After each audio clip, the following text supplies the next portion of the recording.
Reporte 100. El internacionalista Jesús López Almejo está con nosotros esta mañana. Jesús, ¿cómo estás? Buenos días. Hola Juan, buenos días. Muy contento de estar con ustedes. Saludos. Gracias, como siempre. ¿Qué pasó en Rusia este fin de semana? Una rebelión contra Vladimir Putin. Pues mira, hay muchas hipótesis, pero las que se fueron documentando son más que rebelión el intento de pues uno de los que históricamente fue brazo derecho del presidente Vladimir Putin, de lograr sacudir la cúpula militar a la que acusa de ser corrupta. En primer lugar, lo que ocurre es que Yevgeny Prigozhin, el líder del grupo Wagner, el grupo de mercenarios de seguridad privada que hace como el trabajo sucio de Rusia en el Medio Oriente, en África, y ahora lo estaba haciendo en Ucrania, empieza a quejarse de que sus soldados, o sus mercenarios, no recibían el dinero y el equipo suficiente y las municiones suficientes para pelear la guerra contra Ucrania con éxito. Decía que mientras sus mercenarios de Wagner morían en los campos de batalla, los grandes generales como Gerasimov y como Sergei Shoigu, el ministro de Defensa y el jefe del Estado Mayor, engordaban en sus lujosas oficinas de caoba en Moscú, intentando venderle una versión falsa al presidente Putin. Después las declaraciones escalaron y acusó a los soldados del ejército ruso de haber bombardeado al propio grupo Wagner, y por eso señaló que marcharía hasta Moscú para eliminar físicamente, ojo, no al presidente Putin, no a la estructura, no al establishment, pero particularmente a Sergei Shoigu, el ministro de Defensa, y a Gerasimov, el jefe del Estado Mayor. Y decía, agregó, quien se cruce en el camino va a correr la misma suerte. Pero, decía, la idea es acabar con la corrupción de esta élite dorada militar.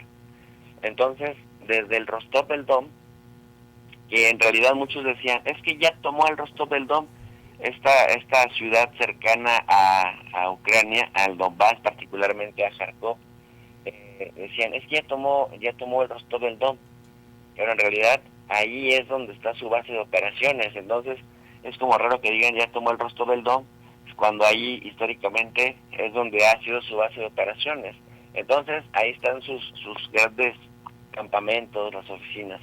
Cuando empieza a marchar, empieza a darle una cobertura muy importante desde Occidente, porque Juan, ya empezó la contraofensiva ucraniana, empezó el 4 de junio, sí. Como algunos lo dijimos, aunque Ucrania no lo reconocía, ya los servicios de inteligencia, tanto de países de la OTAN, la Organización del Tratado del Atlántico Norte, encabezada por Estados Unidos, esta alianza militar, de la que por cierto no forma parte Ucrania, pero que le han estado dando ayuda para debilitar a Rusia, estaban desconcertados, decían, es un golpe de Estado o un intento de golpe de Estado, y se empezaron a hacer especulaciones de qué pasaría si Prigozhin, al que históricamente lo han tachado de ser un mercenario, sanguinario, y por cierto en la legislación de Estados Unidos está contemplado como un terrorista. De hecho hay una orden de recompensa por él, y dice que el que lo capture, el guapo que lo capture, va a recibir unos 10 millones de dólares. Bueno, total que empezaron a cambiar la narrativa en los medios occidentales, y Prigozhin, de ser el terrorista, el sanguinario, etcétera, ahora decían héroe nacional que pone en jaque al Kremlin. Unas portadas también llegaron a decir, el de Wall Street Journal incluso exhibió al gobierno de Estados Unidos que había congelado algunas, o le dio marcha atrás, algunas sanciones en contra del grupo Wagner, decía, por temor a evitar que piensen que está del lado de Putin Estados Unidos. Entonces, parece que llega Alexander Lukashenko, el presidente de Bielorrusia, a quien, por cierto, también decían que le estaban dando golpe de Estado y que su familia había cogido un avión con rumbo desconocido, el avión presidencial, cuando de pronto Lukashenko se erige como el hombre fuerte de la ecuación, porque cuando el presidente Putin sale a las cámaras a decir que Rusia estaba viviendo un intento de golpe de Estado, una traición, como en 1917 en la Primera Guerra Mundial, que era momento de eliminar a los traidores físicamente, y esto pues es de imaginar un cuadro de guerra civil. Luego responde el grupo Wagner que Putin, con su discurso, al estar del lado de los militares, pues, que el presidente Putin no le quedaba de otra, había hecho la elección incorrecta, así pusieron wrong choice, y pronto, decía el grupo Wagner, pronto habrá nuevo presidente, como diciendo, siempre habíamos estado del lado de Putin, no del lado de Shoigu, pero siempre del lado de Putin, y si Putin no está del lado de nosotros, entonces pronto habrá nuevo presidente. Y ahí donde Lukashenko, el presidente de Bielorrusia, entra con sus buenos oficios, hace la intermediación, y a pesar de que ya le habían abierto desde la Fiscalía General de Rusia un proceso penal por insurrección a Prigozhin, el jefe del grupo Wagner, sí, que lo llevaría en la cárcel, si no lo mataban antes, de 12 a 20 años, cuando de pronto él anuncia que debido a unas conversaciones con Bielorrusia, se retiraban para evitar derramamiento de sangre de rusos en territorio de Rusia, porque Putin declaró ley marcial por 30 días, que implica que hay estado de guerra y que nadie puede salir, no puede haber concentraciones masivas, y las fuerzas de Rusia se iban a movilizar para detener la amenaza. Pero lo que le pasó a Prigozhin fue épico, porque Prigozhin apostó a que probablemente Putin estaba tan solo y tan aislado como la prensa occidental ha venido diciendo desde hace tiempo. Decían, Putin es muy repudiado en Rusia, siempre gana sus elecciones con fraude, los empresarios lo detestan porque abusa de ellos, los militares en la cúpula están muy enojados con Putin porque no ha sido más rudo con Ucrania, y de pronto se da cuenta Prigozhin que no estaba ni tan aislado ni es tan impopular como decían, porque la misma gente salía al paso, no salió el ejército ruso al paso, pero salía la gente de a pie a decirles que si esa era la manera de ayudar a la patria traicionándola.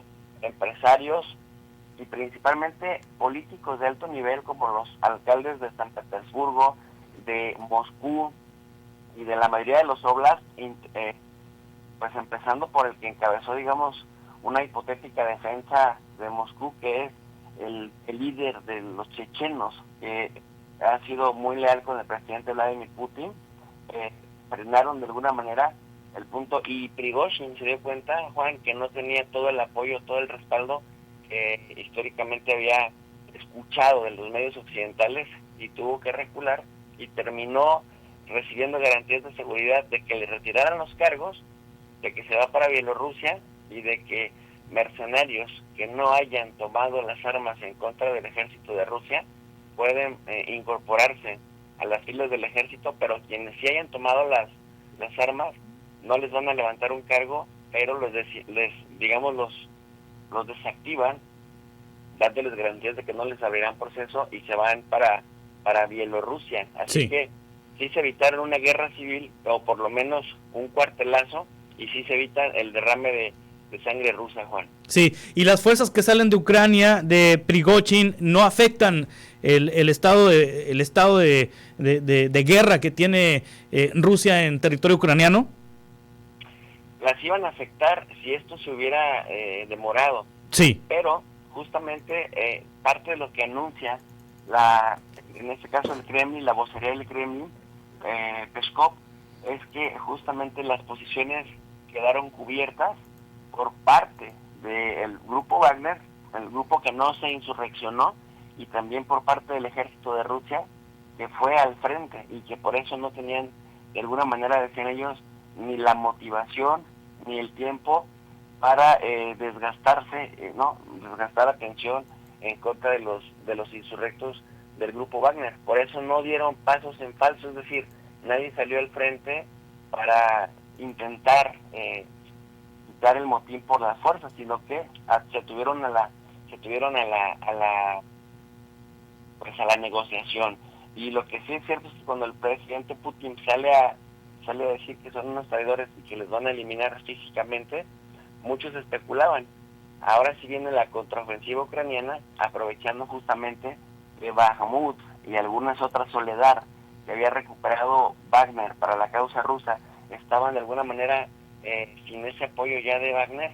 Decían, ahora sí la contraofensiva va a ser más exitosa porque hasta ahora, hay que decirlo, la contraofensiva que empezó el 4 de junio, pues lleva unos 13,000 muertos del ejército ucraniano, y el ejército, gente como el ministro de Defensa o voceros del Ministerio del Exterior de Ucrania han dicho que su contraofensiva estaba sobreestimada y que todavía no era hora de haberla empezado, pero también la OTAN y particularmente Estados Unidos han estado presionando muchísimo a Ucrania, de tal suerte de que cuando Ucrania empieza la contraofensiva, empiezan a ser aplastados por la artillería rusa los campos minados y sobre todo pues los digamos misiles teledirigidos que han acabado con más de 250 tanques, también han acabado con casi 700 vehículos blindados y bueno, decía yo 13,000 soldados, Juan. Sí.